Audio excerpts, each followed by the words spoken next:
amigos e colaboradores do Ministério de Misswegat lhe dão as boas-vindas.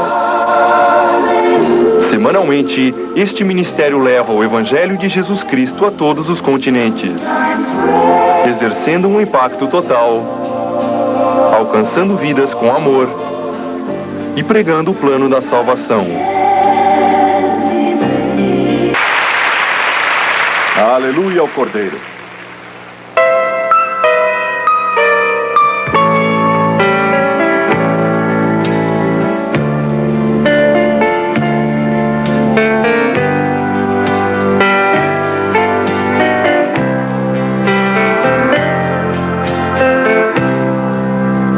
Just imagine heaven,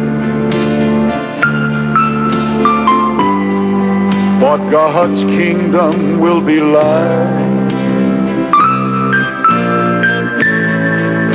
where we will live forever,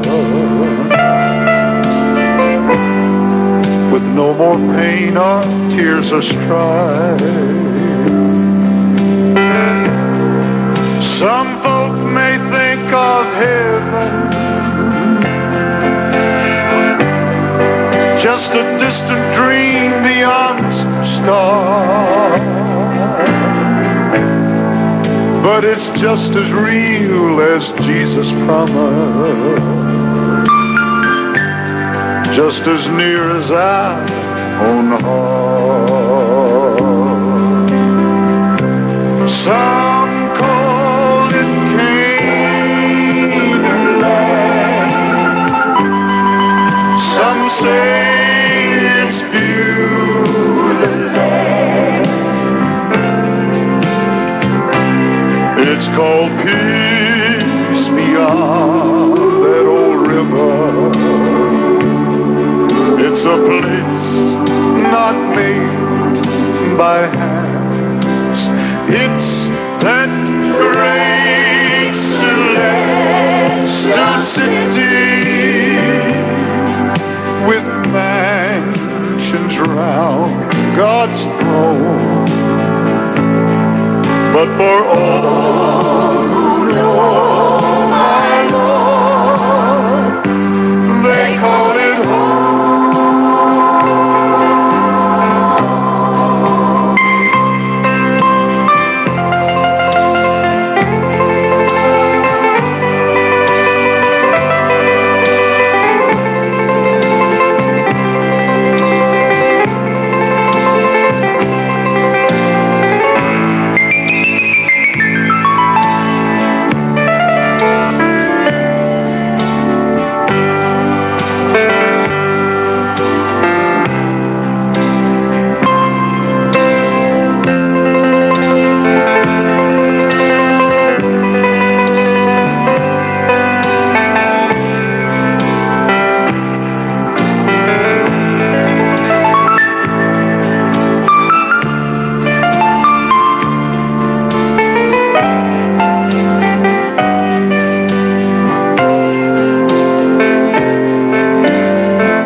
Can you imagine living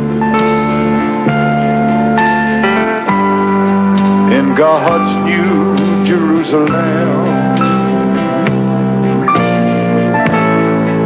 where our wandering days are over?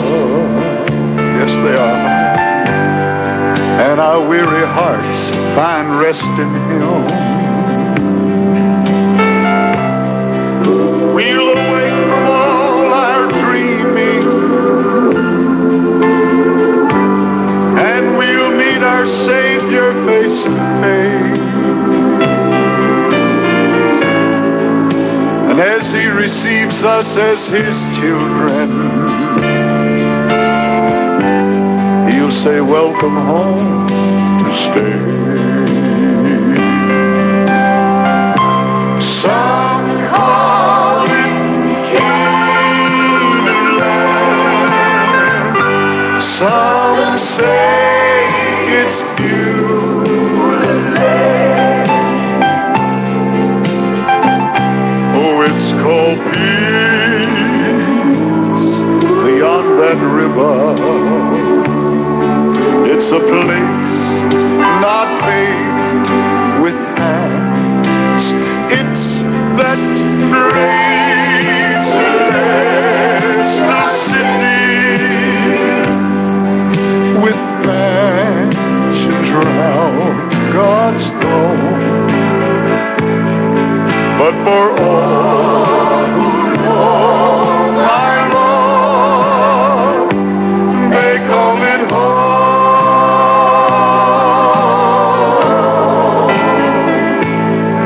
But for all who know my Lord, they call it home.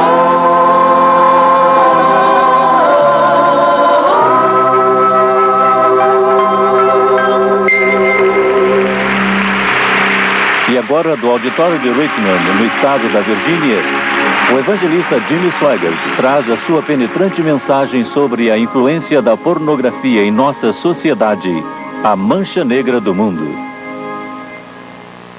Os que têm a sua Bíblia, abram comigo, por favor, no livro de Gênesis.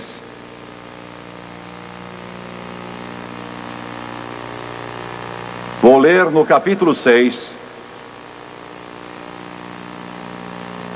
um versículo só, o versículo 5, Gênesis capítulo 6, versículo 5. Viu o Senhor que a maldade do homem se havia multiplicado na terra, e que era continuamente mal todo desígnio do seu coração. Todo desígnio do seu coração era mal. Do seu coração era mal.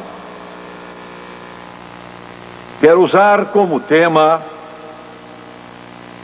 a mancha negra do mundo. Há muitos problemas terríveis neste mundo hoje, problemas que estão se aproximando de um clímax cataclísmico e final de julgamento. O aborto é um deles. A falência da educação pública é outro. O movimento feminista que está tentando usurpar a autoridade de Deus e sua palavra é outro. O humanismo secular dialético é outra mancha negra. A invasão de ideologias como o ateísmo, que é anátema à palavra de Deus e a tudo que é cristão, é outro. Mas aquilo sobre que eu desejo falar hoje, eu disse desejo, mas isso não é correto. O que eu creio que Deus colocou no meu coração, depois de pensar, orar e estudar isso, eu creio que é a pior influência nos países do mundo hoje, e eu falo da pornografia. À primeira vista, nós pensaríamos, é impossível que seja tão ruim quanto o hediondo crime de matar 1,5 milhão de bebês no ventre da mãe cada ano. Mas eu acho que esse problema está muito mais espalhado do que pensamos, e esta é uma das razões porque eu creio que Deus quer que fale sobre isso hoje. Quando pensamos nessa mancha fétida e vil da pornografia, pensamos em livrarias para adultos, e pensamos em lugares escuros, em gente patética, doente, pervertida, em becos escuros e secretos. Mas não se limita a isso. Isso se estende muito além desses limites. E eu espero que, com a ajuda e graça de Deus, eu possa abrir os seus olhos um pouco hoje, se eles ainda não estão abertos para essa praga diabólica. E o que você possa ver o que realmente acontece. Lori tinha 3 anos, era linda, de cabelos loiros e olhos azuis. Estava brincando na calçada em frente da sua casa em Denver, Colorado, quando um homem a atraiu para o seu carro. 3 dias depois, um grupo de pessoas encontrou Lori num parque fora da cidade. Ouviram um choro de criança vindo de um poço. E quando foram verificar o que era, eles acharam Lori ali. Estava meio enterrada na lama, quase totalmente sem roupas. E quando lhe perguntaram o que estava fazendo ali naquele poço, aquela criança de 3 anos respondeu: eu moro aqui.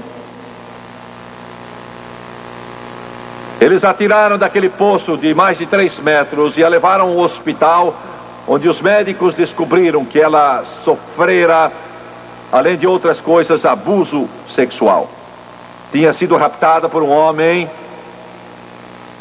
que, em sua condição de desordem mental, a tinha violentado sexualmente. Eu espero poder abrir sua mente e seus olhos por um momento ao que esta mancha negra causa a pornografia. No outro dia eu vi um psicólogo falando sobre este assunto. Tinha muita experiência e falava da perspectiva da palavra de Deus, bem como de conclusões científicas. Declarou certas coisas que talvez alguns de vocês saibam, mas outros não. Antes de tudo, você talvez saiba isso, ele declarou que a pornografia afeta o homem de forma muito diferente do que afeta o sexo feminino. Na verdade, tem, com exceção de alguns casos isolados, pouco efeito sobre a mente feminina, a pornografia. Mas seu efeito sobre o homem é instantâneo, poderoso, pervertedor e, em muitos casos, é permanente. Ele declarou que quando o homem olha para uma foto ou um filme ou qualquer coisa pornográfica, ou que quer que seja, ele disse: temos provas médicas e científicas que uma reação química ocorre em seu corpo e em seu cérebro. E ouçam bem, ele disse: a imagem do que ele viu fica marcada em sua mente com uma força tão poderosa que literalmente é impossível apagar, a não ser que Deus o faça. A imagem pode voltar a qualquer hora, dias, semanas, meses ou anos mais tarde. Nunca se apaga aquela reação química. Opera algo no cérebro dele e imprime a imagem e ela nunca se apaga. Ele continuou explicando o que acontece então. Antes de tudo, devido a essa reação química, e é claro, nós sabemos como pregadores do Evangelho e como crentes que é um problema espiritual. Forças demoníacas estão operando nesse mundo pervertido da pornografia. E forças perversas, fortalecidas por demônios, estão causando os terríveis problemas que vemos. E a primeira coisa que acontece é que isso vicia. Isso se torna um grande vício. Disse o psicólogo e continuou: é um vício tanto quanto o álcool, o cigarro, as drogas. O indivíduo rapidamente, quase instantaneamente, fica viciado nisso, e quanto mais jovem, mais rapidamente ele fica mais viciado. Não é algo que você pode pegar e largar como quiser. E ele continuou: não importa quem seja, não faz diferença se é um médico, um engenheiro, advogado, se tem muita instrução e o grau de doutor, ou se nunca terminou o primário, não importa a raça, seja branco, preto, amarelo, mulato, velho, jovem, não faz qualquer diferença. O vício, ele disse, em alguns é mais poderoso que em outros, mas sempre é real. Mas ele disse mais: todas essas aberrações sexuais, homossexualismo, lesbianismo, bestialidade, perversões de todo tipo, as pessoas não nascem com esses problemas.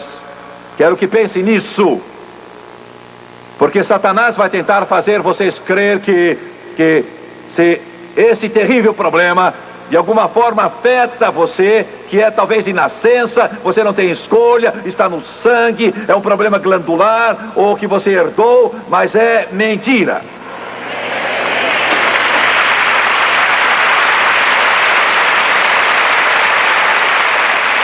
Isso é adquirido, é uma aberração, uma perversão adquirida, seja quem for, mesmo aqueles que não creem em Deus. Depois de anos, pesquisas exaustivas estão começando a concordar que é adquirido e afeta todos sem distinção. Às vezes pensamos que talvez só afeta os que não são muito inteligentes, ou que têm pouca instrução, os que não têm um diploma ou profissão, mas isso não tem nada a ver. E o que me ocorreu ao ouvir aquele psicólogo é que o pecado é sempre assim, não faz qualquer distinção, não faz distinção de intelecto, o pecado não respeita instrução, o pecado não respeita nada, nem ninguém, seja quem for. É sempre assim. E ao ouvir o que ele estava dizendo, pensei: eu prego isso há anos, é bíblico, quer ele saiba ou não, é bíblico de ponta a ponta. E ele disse algo mais: e o vício é progressivo. O pecado é assim, não pode ser contido. Vou roubar só um cruzeiro, mas então você rouba 5, 10, 20, então 100 até 1000. E eu quero deixar isso bem claro: a pessoa então passa para impiedade, então perversão. É progressivo. Você diz: vou só olhar. E você olha e está gravado em sua mente, e a progressão começa. É o sistema de Satanás. Ele o leva a cair cada vez mais. Vou fumar só um cigarro, só um. Tomar só uma cerveja, só um copo de vinho. E vou parar. Você não pode parar. Oh, gente, se vocês pudessem entender o que eu estou dizendo, jovem, entenda o que eu estou dizendo. Você não pode parar, não pode. Só um copo não é só um jogo, não é só um olhar, uma garrafa, uma picada, ou uma bolinha, ou uma aspirada. Você não pode parar aí, é progressivo e vai escravizar você.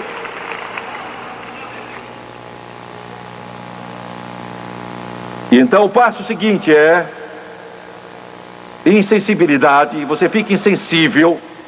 O que significa? Significa que coisas que em outra época o repugnavam, e você se afastava delas com repulsão e nojo, agora não afetam nem o perturbam mais. Mas invariavelmente você acaba ficando insensível ao que acontece, até que nada mais o choca, nada mais o perturba, e você se diverte com as coisas mais horrendas, perversas e podres. Vou dar um exemplo. Você começa olhando para uma foto de uma mulher despida, Isso progride, você continua e se multiplica até que você pode assistir um filme em que uma criança é assassinada e não se perturba. Você olha para aquela cena diante dos seus olhos, você, com a sua educação, seu intelecto, seu conhecimento, seu bom senso, você assiste aquilo e progrediu gradualmente na escala e se tornou tão insensível que aquilo não o perturba mais, você mesmo gosta de ver aquilo. Mas você diz, Timo Swagger, você está louco. Eu não poderia ver algo assim sem ficar revoltado. Amigo, Satanás quer que você pense assim, mas se mexer com isso, se brincar com isso, se envolver com isso, é o mesmo que olhar nos olhos da serpente. Você acabará escravizado. É o que este livro nos diz, desde o Gênesis até o Apocalipse.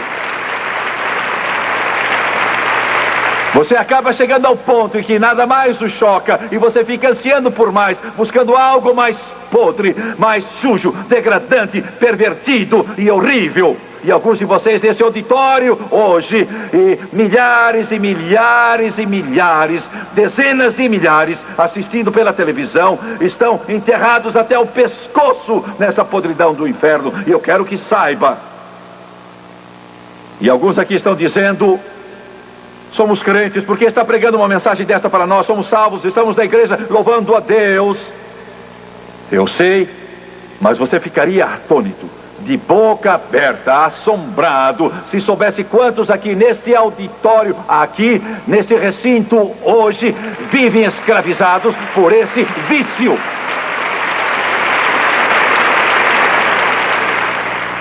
E não faz diferença se você é crente. Você pode pensar: eu sou crente, posso olhar, não vai me afetar. Pois vai afetar você tanto quanto afeta aquele pobre indivíduo que não conhece a Deus.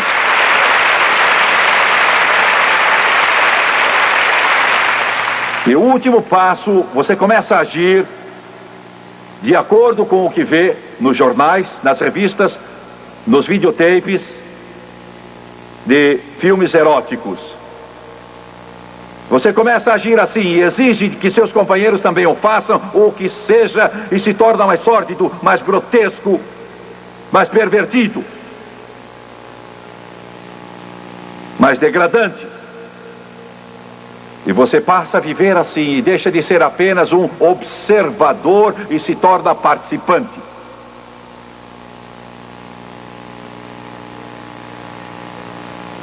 Sabemos que a pornografia causa crimes.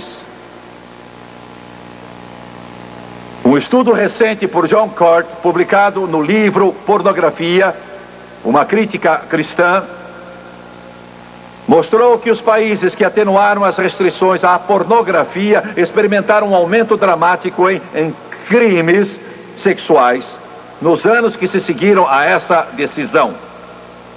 Crime. Desde que legalizaram a venda de publicações pornográficas nas bancas e pelo correio, a incidência de crimes sexuais aumentou 139% na América, 94% na Inglaterra, 160% na Austrália, 107% na Nova Zelândia. Crime.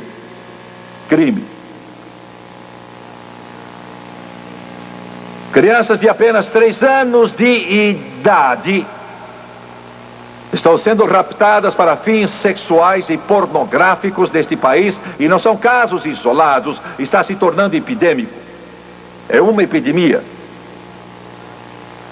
Ouçam-me, nos Estados Unidos da América, nesta terra dos bravos e lar dos livres, com torres de igrejas em cada esquina, você pode encomendar uma criança por altura e peso, e muitas dessas crianças são assassinadas por seus raptores ou pelos pornógrafos para não denunciá-los. Clifford Linedecker, no livro Crianças em Grilhões, declarou: em 1978, isso faz alguns anos, havia mais de 260 revistas neste país apresentando fotos de crianças e jovens envolvidos em atos sexuais ou em poses lascívias com outras crianças ou com adultos.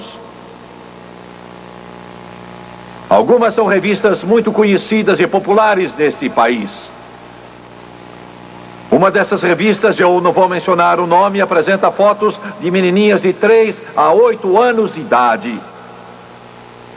Outra se especializa em crianças de 11 a 14 anos de idade. E há uma outra que é especialmente dirigida a homossexuais e só apresenta meninos. Outras publicações oferecem instruções sobre como crianças podem ser atraídas mais facilmente para dentro de carros. Outras discutem as alegrias do sexo. Há cerca de 25 milhões de vítimas de incesto nos Estados Unidos da América hoje, meninos e meninas. E eu vou dizer uma coisa que muitos não vão gostar e vão discordar, e eu sinto muito, mas eu tenho que pregar o que Deus manda.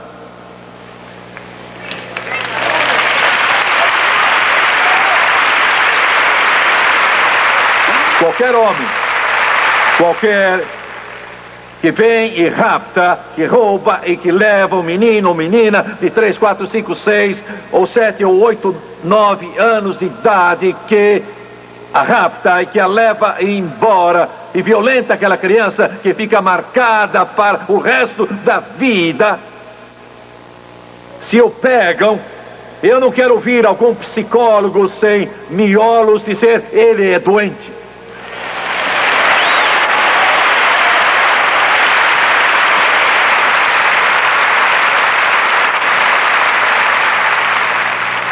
Não, isso não é doença, isso é pecado, é a escravidão das trevas, é o poder do inferno. Alguns não vão gostar, sinto muito, mas se o pegarem, conte-lhe sobre Jesus, então que apodreça na cadeia.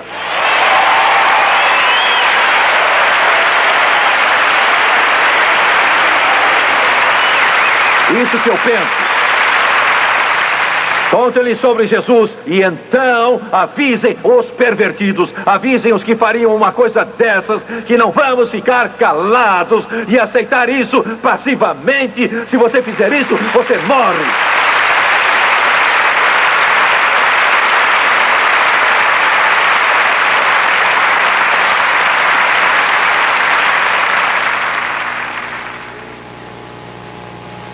Quem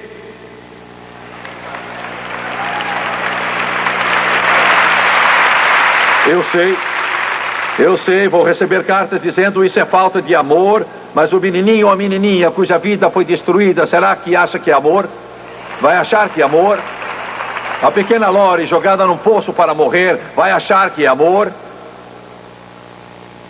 Quem promove pornografia? Agora isso vai chocar vocês. Porque pensamos em depravados quando pensamos em pornografia, pensamos que em crime organizado quando se fala em pornografia, pensando que é sujo, podre, depravado, vil, doente e pervertido. Eu creio que essa é uma das razões porque Deus quer que eu pregue esta mensagem. Os maiores promotores da pornografia em muitos países são as próprias leis dos países.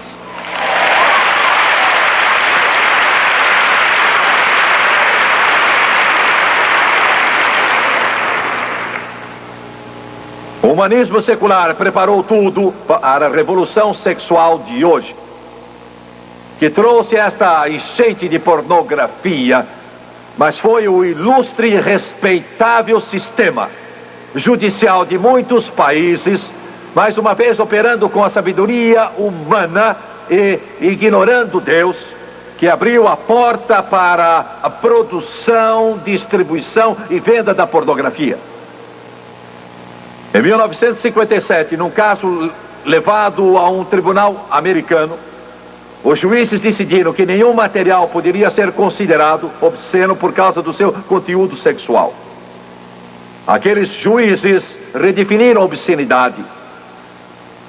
Em 1966, o Supremo Tribunal rebaixou ainda mais os padrões, declarando que só materiais sem qualquer valor social poderia ser julgado pornográfico. E aquela decisão de 1966 foi como um tônico para os pornógrafos. Foi o sinal verde para eles. Até os mais tímidos começaram a promover seus produtos. E então, em 1973, a última barreira de resistência foi destruída quando o tribunal declarou que, para ser pornográfico, o artigo deveria ser sem qualquer valor político, literário ou científico.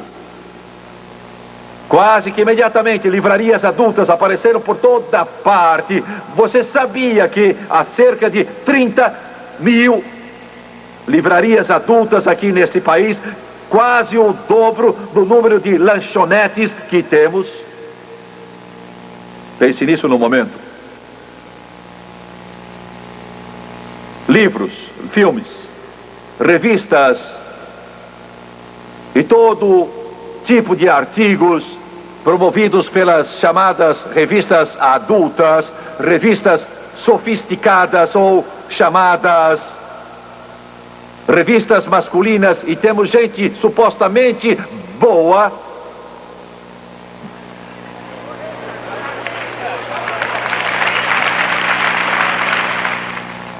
dando entrevistas a essas revistas, dando-lhes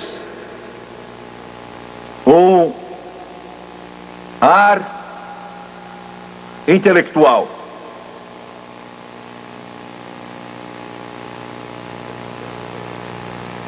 E o crescimento sem precedentes desta sórdida indústria do sexo foi promovido por dois fatores: ganância por dinheiro, e o segundo fator quase ignorado é que nossos tribunais, que deviam ser os protetores da justiça e moralidade, tornaram essa situação pavorosa possível, promovendo abertamente tudo que é imoral e reprimindo tudo que é piedoso, decente e nobre. E isso tem sido feito através de uma distorção deliberada das intenções da Constituição do nosso país, linha após linha e parágrafo após parágrafo. E é óbvio que os tribunais deste país foram capturados pelo humanismo secular e a filosofia liberal. Espero que alguém do Supremo Tribunal esteja ouvindo. E se você, como membro do Supremo Tribunal deste país, vota abertamente pela corrupção, abuso e destruição de crianças, amigo, eu não tenho palavras para expressar a extensão da sua falta de caráter. E você é uma vergonha e uma desgraça para o país onde nasceu e uma ameaça para os nossos filhos.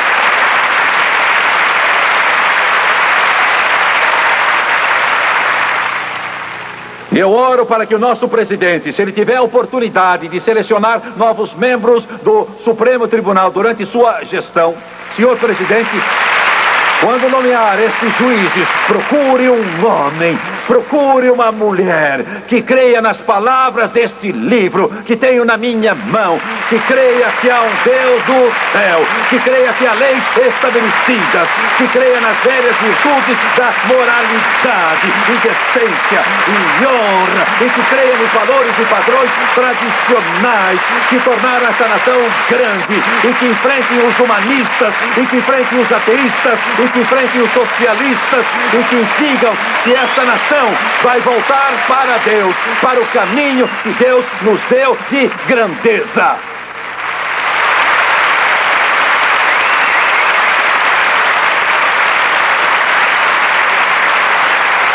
Senhor presidente, escolha homens e mulheres com convicções. Escolha homens e mulheres que tenham padrões. Escolha homens e mulheres que saibam o que é decência. Escolha pessoas que tenham cabeça, que saibam definir o que é obscenidade.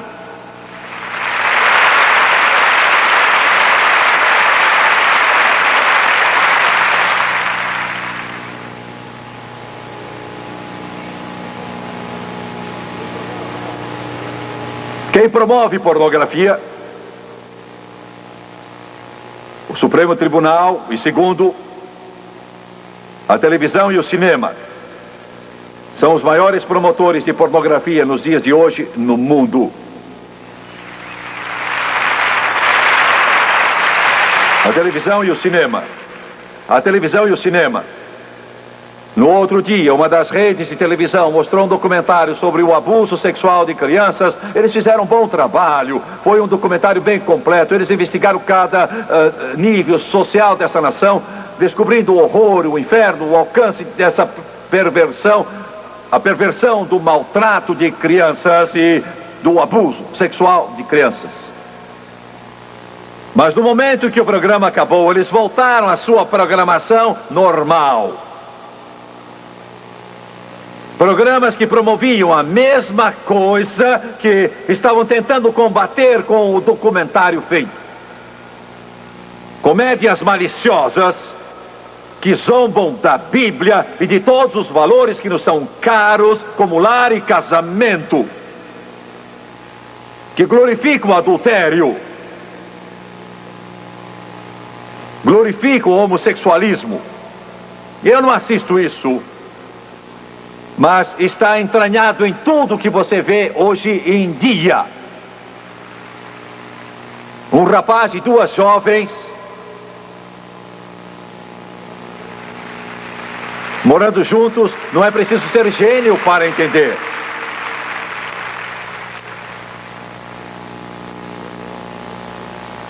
Todo tipo de sordidez, perversão e de violência. Sabe quais os programas que têm mais violência? Adivinhe. Os desenhos animados que seu menino e sua menina assistem todo dia na TV.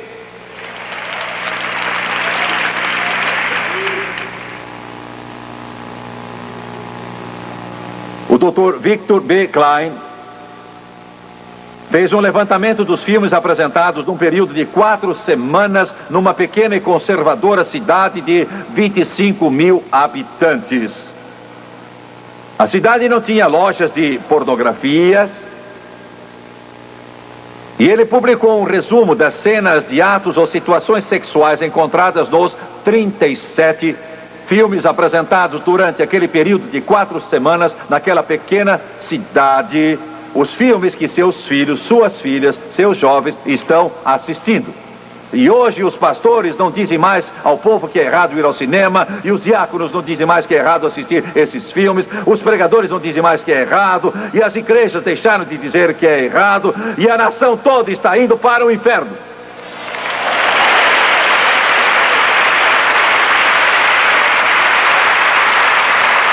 Eu vou ser muito diplomático, mas vou dizer isso de forma clara. Vocês pregadores sem princípios, que nunca dizem nada ao povo, nem tomam posição, vocês não têm a coragem ou convicção de dizer nada a respeito de nada e fica pregando banalidades, porque não se levanta como homem e prega o evangelho de Jesus Cristo e diz aos jovens desta nação que há um inferno e prega contra a sujeira, perversão e avisa que o diabo está tentando nos estrangular.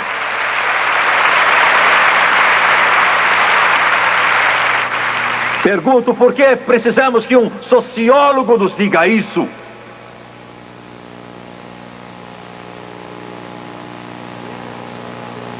E aquele homem declarou, durante aquelas 4 semanas, mostraram 37 filmes naquela cidade com o seguinte: nudez, 168 cenas. Beijos, abraços, contatos físicos, 90. Isso não é nada hoje. Algumas destas coisas vão ser duras e espero poder dizê-las sem ofender ninguém. Cenas da cama com conotações sexuais, 49. Em roupa de baixo com conotações sexuais, 36. Exibições sedutoras do corpo, 32. Expressões verbais de intenções sexuais, 36 vezes. Tocar os órgãos sexuais de outra pessoa vestida, 27. Tocar os órgãos sexuais despido, 21. Despido-se 34 cenas dessas em 4 semanas. 37 filmes. Atos sexuais explícitos, 19. Sugestões de atos sexuais, 17 vezes. Atividades homossexuais, 11 cenas. Contato sexual oral, 7 cenas. Violência, 4. Gestos obscenos, 4 cenas. Masturbação, 3 cenas. Sadismo, masoquismo sexual, 3 cenas. E o cinema tem que fazer uso de estímulos cada vez mais grotescos para manter o interesse do público e chocar seus receptores mentais. Muito material pornográfico disponível hoje em dia é indescritível, tratando de tudo que é perversão. Alguns se especializam em perversões específicas que citam a mentes depravadas e escravizam a sua luxúria consumidora. A indústria do cinema, e ouçam isto, as agências de publicidade do mundo são grandes promotoras de pornografia em toda parte. Ouçam. Uma revista evangélica declarou que bestialidade e nudez feminina foram alguns dos temas de uma grande revista americana. Era uma série de fotos por um famoso fotógrafo, e aquela revista era supostamente uma revista de interesse familiar. Há alguns meses, outra revista apresentou um artigo inacreditável e desprezível de pornografia infantil intitulado Fabulosas Fantasias Natalinas, Minúsculos Tesouros. 4 fotos de página inteira mostrando uma linda menina de uns 6 anos de idade, explorada abertamente para alimentar as fantasias sexuais de adultos. E era uma publicação de uma grande empresa. Uma outra revista masculina tinha uma menina nua de 6 anos de idade numa propaganda de camisa. Essa revista é publicada principalmente para o homem profissional afluente da classe alta e cobre um vasto número de assuntos de interesse masculino, mas não a consideramos uma revista pornográfica. E eu pergunto por que exatamente os editores daquela revista resolveram explorar uma menina nua para vender camisas a homens profissionais da classe alta. Uma pesquisa revelou que há 600 mil meninos e meninas sendo usados por agências de propaganda neste país, em anúncios de TV. Crianças de 6, 8, 9 anos parecendo pessoas adultas, com maquilagem e tudo mais. Isso é pornografia.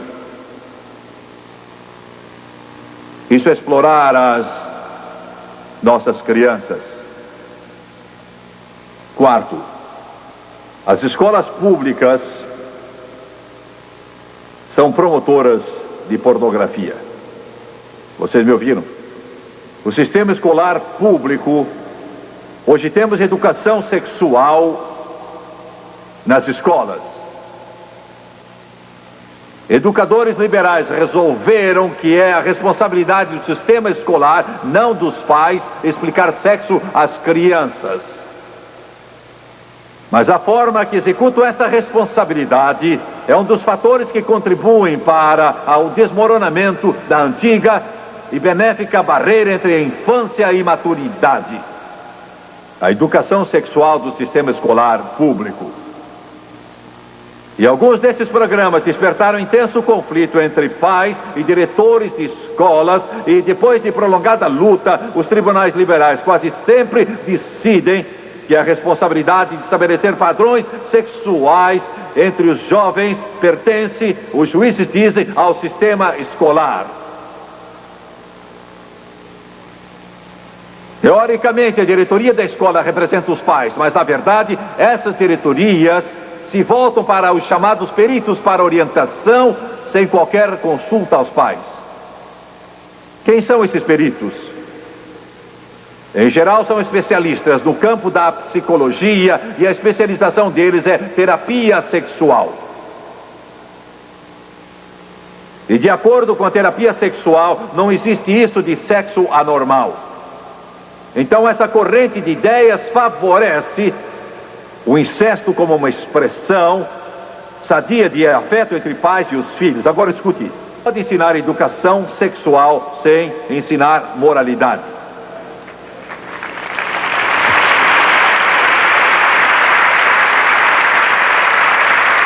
E mais uma coisa, um outro grande promotor de pornografia, além do Supremo Tribunal, e dos vídeos clubes e o cinema, além da propaganda comercial, além das escolas públicas, é música e vestuário.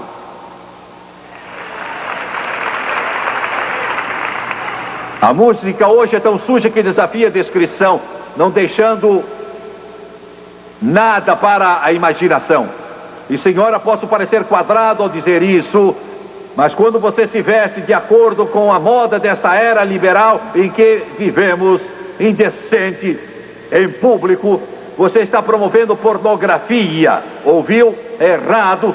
A palavra de Deus diz: vista-se com decência. Vista-se com decência. Posso parecer um pregador antiquado de 100 anos atrás, mas senhoras, usar shorts é errado. Vocês não deviam usar shorts, essa é minha opinião. Jovens, vocês não deveriam se vestir ou se despir de acordo com a moda atual. Seu corpo é o templo do Espírito Santo.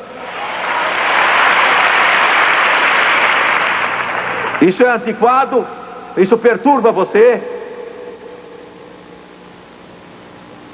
Mas precisa ser dito, e se você não gosta disso, eu sinto muito. Vou repetir, porque ninguém mais toca nesse assunto hoje em dia.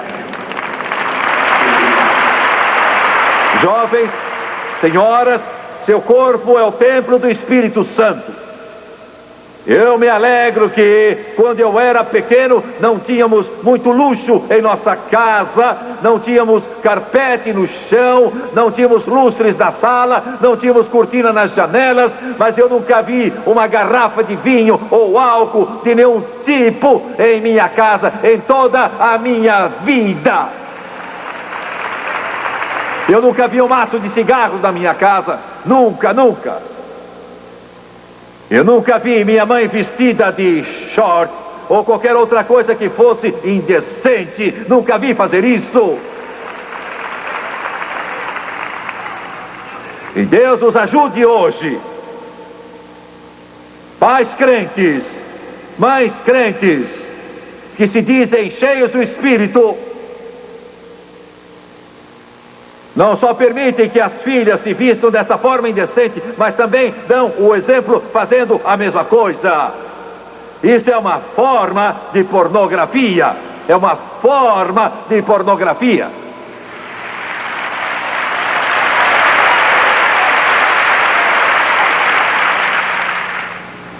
Quando você, jovem, se comporta de forma imprópria, que não condiz com uma filha de Deus, isso afeta o sexo oposto, e Deus vai pedir contas a eles. Não me entendo mal por aquilo que eles pensam, do que fazem. Deus não vai ignorar, mas Ele também vai pedir contas a você por aprovar e promover o que é mal e até pornográfico.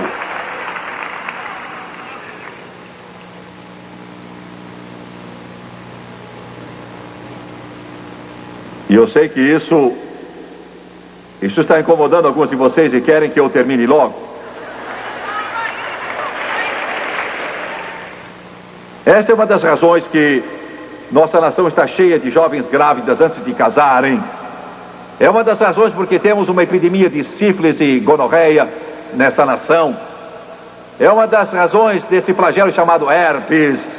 É uma das razões porque AIDS está triplicando cada ano e ninguém sabe como parar isso. É uma das piores coisas do horizonte e ninguém sabe o que fazer, como curar isso.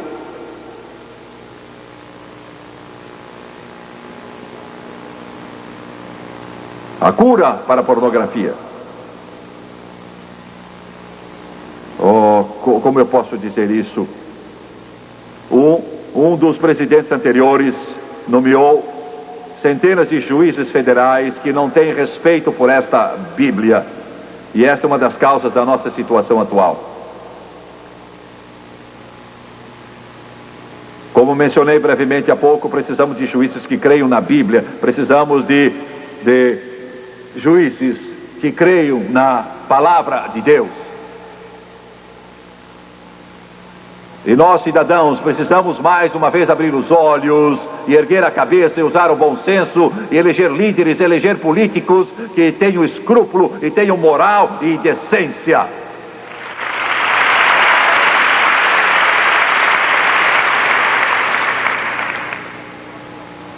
Nós precisamos voltar aos nossos valores tradicionais para sobreviver como nação. Mas quais são esses valores tradicionais? Vou mencionar só alguns.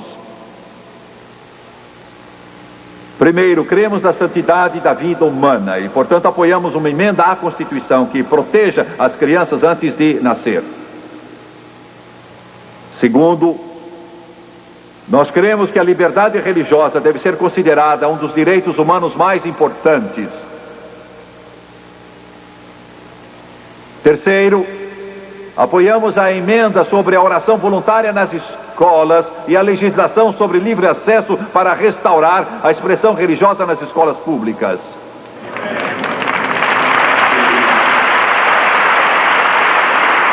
Nós nos dedicamos à preservação dos direitos civis de todos os cidadãos, mas cremos que a legislação dos direitos dos homossexuais é uma ameaça às famílias da nossa nação e estende os direitos civis além do limite próprio.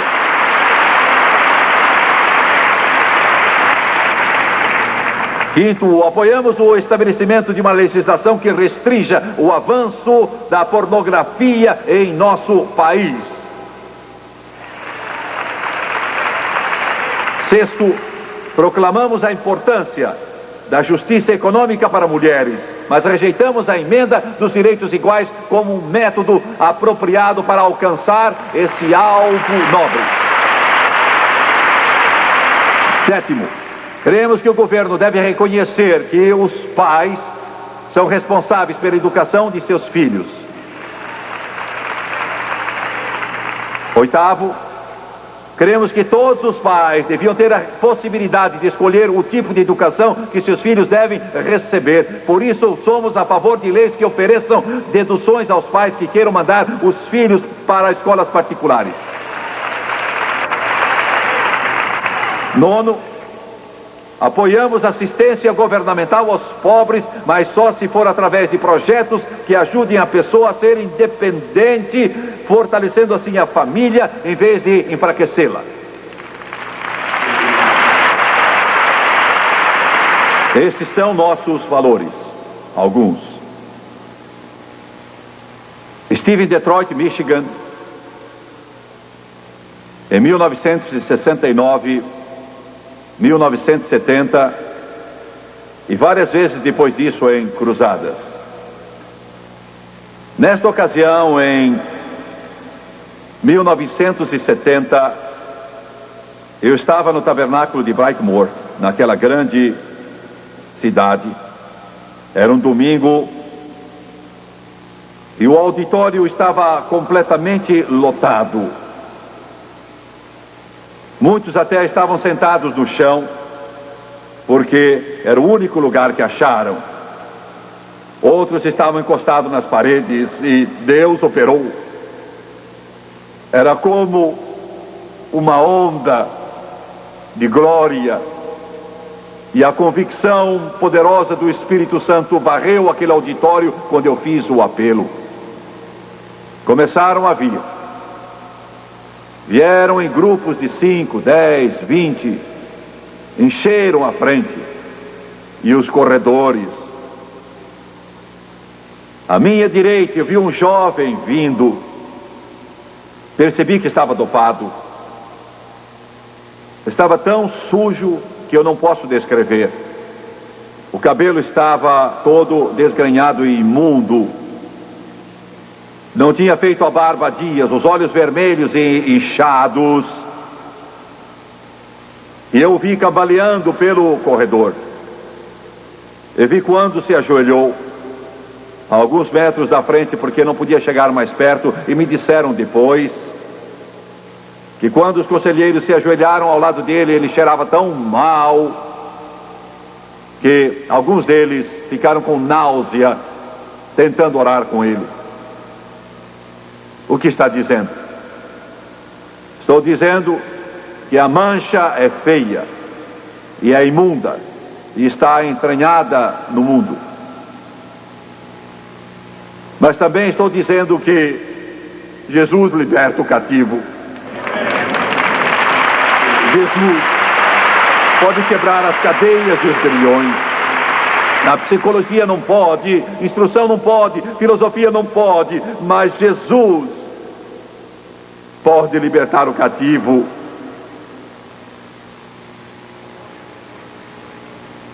Não importa a prisão, Ele é sua esperança, sua única esperança. Eu vi quando oraram por Ele, bem como por outros. A reunião foi encerrada, era a última noite. Acho que foi uma cruzada de 9 semanas. 6 meses depois, isso foi em janeiro, 6 meses depois, em julho acho que foi, eu voltei a Michigan, pregando numa conferência a uns 80 ou 100 quilômetros de Detroit. Milhares vieram. Todas as noites, depois do culto, pessoas vinham falar conosco, porque tivemos 2 cruzadas, uma de 8 semanas e outra de 9. Centenas foram salvos e cheios do Espírito Santo, muitas vidas transformadas. E damos a Deus toda honra, louvor e glória. Estavam ali e queriam falar conosco, e eles eram como um irmão ou uma irmã, ou pai ou mãe. E de repente um jovem veio até a frente. A plataforma era mais baixa e eu peguei a sua mão. Estava bem vestido, cabelo cortado, penteado, camisa, gravata, terno. Olhou para mim, abriu a boca, tentando dizer algo, e não conseguiu. Tentou de novo e as lágrimas correram por seu rosto. E ele não conseguiu dizer nada. Ele abaixou a cabeça e se afastou. E o rapaz atrás dele disse: Jimmy Swaggart, você não se lembra? Mas ele aceitou a Jesus na última noite da cruzada em Brightmoor, Detroit. Era aquele rapaz sujo que se ajoelhou com os outros.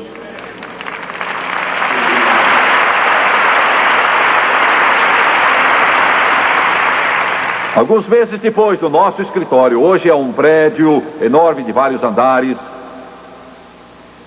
mas então era só uma sala, em casa. Francis estava abrindo cartas com os outros nossos funcionários e ela me deu uma carta. E aquela carta então dizia: Jimmy Swaggart, eu era viciado, um escravo, não havia caso pior do que o meu. Estava acabado, mas naquela noite, em Detroit, Jesus quebrou as cadeias e os grilhões, apesar de eu estar dopado na hora, cheio de drogas, a mente entorpecida, mas o poder do príncipe da paz me alcançou, me libertou.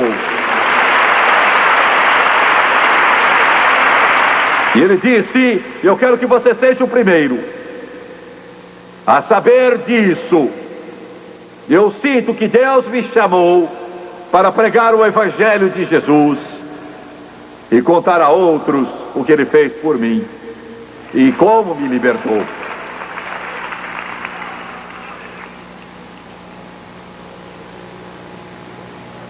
Um velho hino diz: venha pecador, perdido e sem esperança. O sangue de Jesus pode libertá-lo.